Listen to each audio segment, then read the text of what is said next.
I have a question from Ruben. He says America is a land of freedom, but at the same time America is dependent on the Middle East for oil and China for money. Yes. What does this dependent freedom mean for America? It's a very good question, and it's one I've written about and worried about for a long time.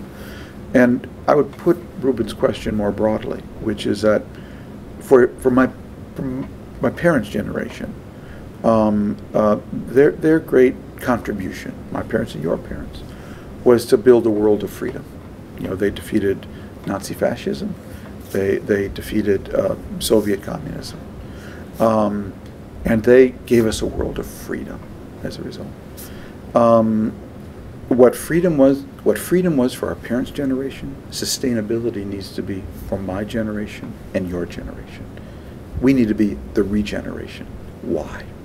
Because if we don't bring sustainable practices to both the market and Mother Nature, the market and Mother Nature are going to impose on us restrictions in how we live our life that will be worse than had the Soviet Union won the Cold War.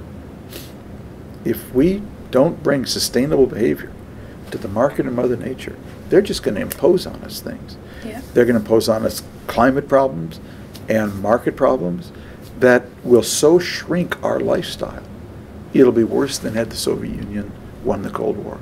So what freedom was to our parents' generation, sustainability and sustainable values need to be for your generation and my generation. Yeah. We need to be the regeneration. So how does it influence America then?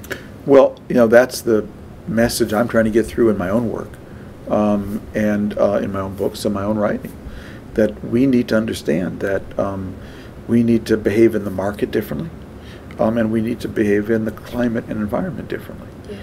And to some degree that's taking hold. You see things, President Clinton, President Obama got through a wonderful initiative to reduce mileage consumption, gas mileage consumption in American cars, and by now, and I think it's 2025, we're actually going to go from around 27 miles per gallon to 54 miles per gallon with our American car and truck fleet.